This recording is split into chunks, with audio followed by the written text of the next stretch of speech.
अगर डीलर के खिलाफ छोटी सी शिकायत आती है, सस्पेंड क्या होता है, बिना तहकीकात की। और एडी के खिलाफ 20 दिन से नाराबाजी हो रही है। तो कहता हूं इस गवर्नमेंट को, इंक्वायरी तक नहीं करती है। तो सबसे बड़ी बात जो उन्होंने वायदा किया था उस वायदे पर नहीं उतरे। वायदा रही अलग बात, वो हाजिर भी नहीं आए।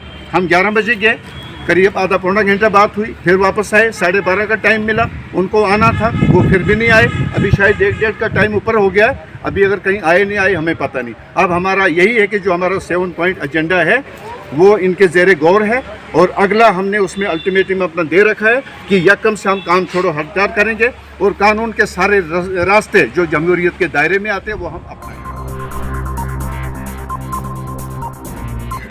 नमस्कार, मैं राजकुमार और आप जुड़ चुके हैं द लोकल रिपोर्ट के साथ। इस समय हम डीसी ऑफिस में मौजूद हैं। आप मेरे पीछे देख रहे होंगे, ये सारे डीलर एसोसिएशन के लोग हैं। जगह जगह से डोडा के मुख्तलिफ हिस्से से जो ये डीलरान है ये यहाँ पर मौजूद है, क्योंकि इन्हें जो है 5 तारीख को प्रोटेस्ट किया था। उसके बाद इनको 9 तारीख को जो है डेट दी गई थी। उसके बाद जो इनको अगली डेट है 19 को मिली थी, लेकिन 19 को क्या मसाइल रहेगी जिसके कारण ये जा नहीं पाए। तो आज 20 को जो है आज मीटिंग में इनके साथ हुआ, तो ये हम इनकी कहानी, इन्हीं की ज़ुबानी जो है जानना चाहें। क्या है जी, मेरा नाम हरिकृष्ण ठाकुर और मैं डीलर एसोसिएशन का प्रेसिडेंट हूँ। आज जो क्या बात डीसी ऑफिस में अंदर हुई, क्या जो आपकी मामले थे, जो वजूहात थे, उनके बारे में बताएं। देखिए, हम इसी महीने की 9 तारीख को यहाँ आए थे। उस दिन भी हमारे फूड वाले यहाँ नहीं आए थे, एडी साहब नहीं आए थे। कुल मिलाकर फिर दोबारा एडी साहब ने बुलाया, जो इस इंक्वायरी कमेटी के चेयरमैन हैं। तो वो शाम के वक्त आए। उन्होंने वहाँ कुछ प्रॉमिस किया था, हमसे नहीं बल्कि जो कमेटी के चेयरमैन है एडी साहब, उनसे किया था कि जिस कदर मेरे पास पैसा है ये डीलर के अकाउंट में जाएगा। जो भी बिल नहीं बने हैं वो बनेंगे। जो भी लाइबिलिटी डीलरों की है वो चिट्ठी एडी साहब के ऑफिस में भी आएगी और ऊपर गवर्नमेंट को भी जाएगी। तो आज जब हम आए, आना तो हमें कल था लेकिन कल छुट्टी थी, हम आज फिर आए। आज आए तो हम गए अपने टाइम से अंदर, चूँकि ये एक तरह की इंक्वायरी कोर्ट का मामला था। फूड वाले नहीं आए, एडी साहब नहीं आए, या अपने एडी नहीं आए। तो लगभग हमने आधा घंटा तफसील में बात की। हमने अपना 7 पॉइंट एजेंडा वहाँ पेश किया।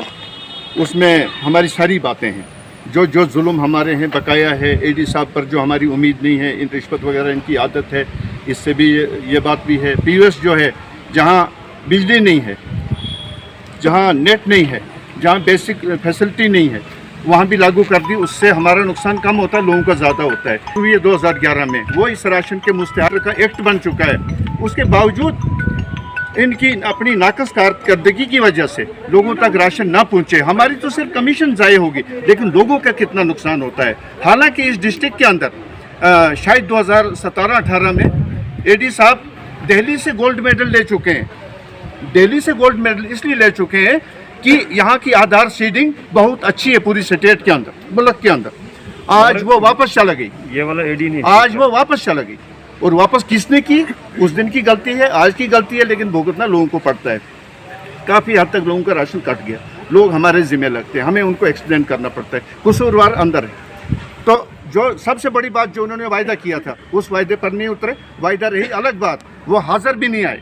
हम 11 बजे गए, करीब आधा पौना घंटा बात हुई, फिर वापस आए। 12:30 का टाइम मिला, उनको आना था, वो फिर भी नहीं आए। अभी शायद 1:30 का टाइम ऊपर हो गया है, अभी अगर कहीं आए नहीं आए हमें पता नहीं। अब हमारा यही है कि जो हमारा 7 पॉइंट एजेंडा है वो इनके ज़ेरे गौर है, और अगला हमने उसमें अल्टीमेटम अपना दे रखा है कि यकम से हम काम छोड़ो हथियार करेंगे, और कानून के सारे रास्ते जो जमहूरियत के दायरे में आते हैं वो हम अपनाएंगे। नेटवर्किंग का ये इशू है कि आपने कहा कि बहुत सारी जगहें ऐसे हैं वहाँ पर नेट नहीं है, जिसके कारण लोगों को जो है वो दिक्कत आती है राशन लेने में। ठीक। तो जहाँ तक हमने जो है एडी साहब से भी बात हुई थी हमारी आफ्टर जब आपने प्रोटेस्ट किया था उसके बाद, तो उनका कहना ये था कि बहुत सारी जगहें ऐसी है कि वहाँ पर फैसिलिटी है, वहाँ पर नेट भी चलता है, लेकिन वहाँ के जो डीलरान हैं वो नहीं चाहते कि जो ये है डिजिटल यहाँ का वो मरता हजूर क्या नहीं करता, वो चाहे छोटे से छोटा हो या बड़े से बड़ा हो।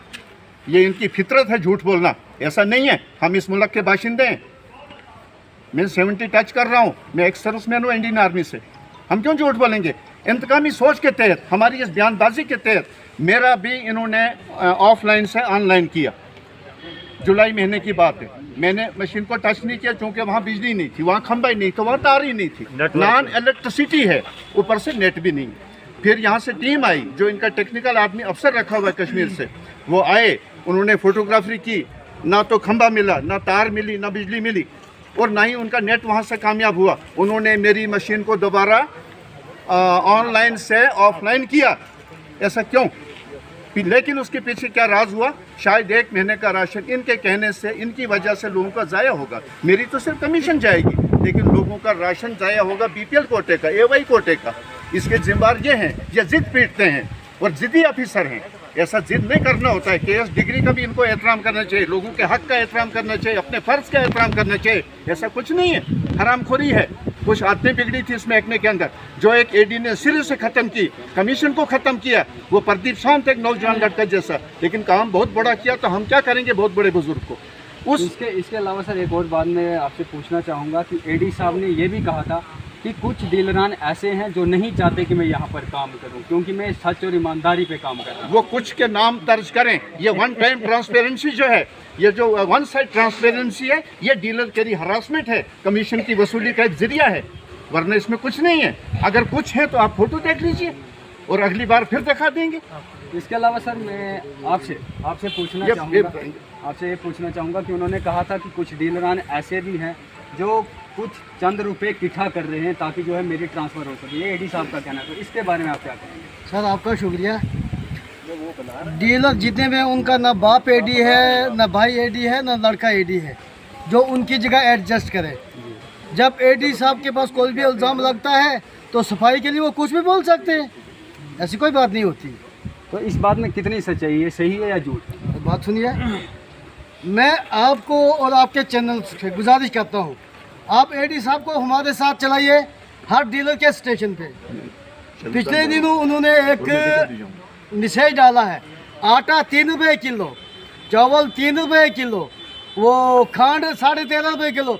और मेरे बाबा ये तो बच्चों की बातें बोली, ये तो 5 साल से लोगों को पता है कि बीपीएल आटा 3 रुपये किलो है, चावल 3 रुपये किलो है, एपीएल 13 रुपये किलो। ये कौन सी नई बातें? मैं तो आपके चैनल से गवर्नमेंट को भी गुजारिश करता हूँ और एडी साहब को भी। देखिए केएस अफसर हैं, हम उनको सलाम करते थे, लेकिन जब अपने आप में नाअहली हो छोड़ दो जगह, दूसरा एडी आए। मुझे मालूम है ये जहाँ भी जाएंगे एडी जाएंगे, चपरासी तो नहीं जाएंगे ना। पर जब इतनी अपोजिशन है, अगर पूरा डिस्ट्रिक्ट चाहता है कि एक ईमानदार एडी आए, माना जाए ये ईमानदार हैं अपनी जगह पे, या छोड़ दो जगह को, दूसरी जगह अपनी पोस्टिंग करा दो, जबकि उनकी उधमपुर में पोस्टिंग है। क्यों झगड़ा लेना है डीलरों के साथ? छोड़ दो पोस्टिंग को, नया एडी आएगा बात कर लेंगे। लेकिन सबसे बड़ी अफसोस की बात है, मैं इस गवर्नमेंट से भी अफसोस करता हूँ, अगर डीलर के खिलाफ छोटी सी शिकायत आती है, सस्पेंड क्या होता है बिना तहकीकात की, और एडी के खिलाफ 20 दिन से नाराबाजी हो रही है। थू कहता हूँ इस गवर्नमेंट को, इंक्वायरी तक नहीं करती है। ये गवर्नमेंट है? ये सारे मुझे दलाल नजर आते हैं, ये लोग दलाल हैं सर। ऐसे ये झूठा बोलते हैं ऊपर से, हमने टेबल रिश्वत बंद कर दी है, ये किया है, वो किया है। ये तो टेबल खोर रिश्वत खोर है सर। इसलिए ईमानदाराना तरीका अपनाने से हम कहते हैं कि चलो मेरे स्टेशन पे, चलो छोड़ो मेरे स्टेशन पे, किसी और स्टेशन पे चले। एडी साहब अपनी टीम लेकर लोगों से पूछे, क्या लोगों को 3 रुपये आटा मिला? क्या चावल 3 रुपये मिलते हैं? मैं कहता हूँ मैं डीडी छोड़ दूंगा, सिर्फ एक कंज्यूमर ये बोले कि मुझे 4 रुपये किसी डीलर ने दिया। हमारे डीलर ईमानदारी से काम करते हैं, लेकिन इनको दबाया जा रहा है, इन पर जुल्म हो रहा है। एडी साहब जानबूझकर डीलरों की पेमेंटें बंद करवा रहे हैं ताकि ये डीलर मजबूर होकर मेरा मसला मान जाए। और हम आज आपके चैनल से उनको ये गुजारिश करते हैं, वो अपनी ट्रांसफ़र करवा दें। हम कंप्रोमाइज़ करने के लिए तैयार नहीं, दलाली में, दलाली का कंप्रोमाइज़ हम करने के लिए तैयार टोटल। सर आप मुझे बताएं, हमने देखा कोविड-19 का इतनी महामारी जो पूरे देश में चली रही, उसके बावजूद डीलरों ने एक बेखूबी जो है रोल निभाया इसमें, लोगों को राशन दिया क्योंकि बहुत ज़रूरत थी। जब सब चीज़ें बंद थी, लोग घर से बाहर नहीं निकलते थे, तो उस समय डीलरान ने जो है पूरे गाँव में जो है स्टोर खोला, राशन दिया लोगों को। तो फिर भी जो है क्यों नहीं जो ये आपकी डिमांड है या आपकी जो वजूहत है उनको सुना जा रहा है? सबसे पहले मैं आपके चैनल के माध्यम से आपका शुक्रिया अदा करता हूं, और जो भी यहाँ आए हुए डीलरान हैं, 17 तहसीलों के डीलरान आए हुए हैं, इनका तहे दिल से शुक्रिया अदा करता हूं। इसकी महज और महज गर्ज़ोगायत ये है, जो एडीसी साहब ने आज की तारीख दी थी या 19 की या 20 की, छुट्टी के कारण सभी डीलरान आज यहाँ मौजूद हैं। जो आपने बताया ये चीज़ कि कोविड-19 के दौरान 2020 टू नवंबर जो राशन डीलरों ने कोविड-19 के दौरान और लॉकडाउन के बावजूद लोगों को घरों घरों में राशन पहुंचाया, बड़े अफसोस के साथ ये कहना पड़ता है, चाहे वो ईडी की कमज़ोरी हो, चाहे वो किसी भी सरकार की एलजी साहब की कमज़ोरी हो, तो अभी तक उसका किराया डीलरों को वागुजार नहीं हुआ है। ये सबसे बड़े अफसोस की बात है। ख़ास करके ईडी के मुतल्लिक जो भी यहाँ अभी तक आपके सामने बातें आई, मिन जुमला अब ज़्यादा तफसील में ना जाते हुए हम इसी से इत्फाक करते हैं कि ईडी डोडा जो है इस वक्त मौजूदा ईडी डोडा जो है, जिनको इधर क्या कहते हैं ये एडिशनल चार्ज दिया हुआ है, उनकी फौरी तौर ट्रांसफ़र यहाँ से होनी चाहिए। उनके बाद जो भी ईडी साहब यहाँ बैठेंगे, चाहे वो पेमेंट करें, चाहे ये वाला पेमेंट करके जाए, हमें इस चीज़ से लेना देना नहीं है। डीलरों को सबसे पहले अपनी लाइबिलिटी लेनी मतलूब है, और आइंदा के लिए राशन डिस्ट्रीब्यूशन में अच्छे अंदाज से, अच्छे तरीके से डिस्ट्रीब्यूट करने में किसी भी किस्म की कोई दिक्कत, कोई परेशानी डीलरान को ना हो। उसके साथ ही मैं आपसे रुक सकता हूँ। जी बहुत शुक्रिया सर। मैं आपसे जानना चाहूँगा कि जैसे अभी हमें बताया गया कि जो है हम 1 तारीख से हड़ताल पे आ जाएंगे, क्यों, ये क्या वजह है कि आप 1 तारीख से जो है हड़ताल पे आओगे? जब हम डीलर एसोसिएशन जो है उसका एक एक बंदा जो है, एक एक डीलर जो है, वो इतना मजबूर हो गया। एडी से आपने पहले कहा था कि एडी थे कि आगे डीलर लोग कुछ चंदा इकट्ठा कर, मैं कहता डीलर के पास शाम के लिए खाना नहीं है तो वो चंदा देकर आप लोगों के लिए खिदमत करेंगे, तुझे घर से ट्रांसफ़र करें। यह हो सकता है। मैं इस बात को बिल्कुल सिरे से खंडित करता हूँ कि ये बिल्कुल सरासर झूठ है। मैं इसी बात का जवाब देने के लिए आपके पास खड़ा हूँ। बाकी रही हमारी हड़ताल, तो वो होगी जब तक हमारी लाइबिलिटी नहीं होगी तब तक हम छोड़ हड़ताल करेंगे। अपनी एडजस्टमेंट के लिए इस पीएसओ ने इसने पीएसओ से चंदा करवाया। इसने जब हमें वो भी पता लगा था कि जब इसने अपनी दोबारा एडजस्टमेंट के लिए पीएसओ लोगों से चंदा लिया, हमें वो भी पता, मैं वो भी प्रूफ दूंगा, अगर वक्त आने पर मैं वो भी प्रूफ दूंगा, लेकिन मैं इतना डीप में नहीं जाना चाहता हूँ। अगर हो सकता है कि आराम से कहीं अपनी तरफ चला जाए कोई इंसान, तो उसको बोला नहीं कहते हैं, चलो सुबह का बोला शाम को आ जाए, बोला नहीं कहते। लेकिन मेरी बातों से कि आगे हमारी जो रहेगी वो हड़ताल कंटिन्यू रहेगी जब तक हमारी लाइबिलिटी नहीं होगी। Thank you. तो बहुत बहुत शुक्रिया। तो करो पॉज।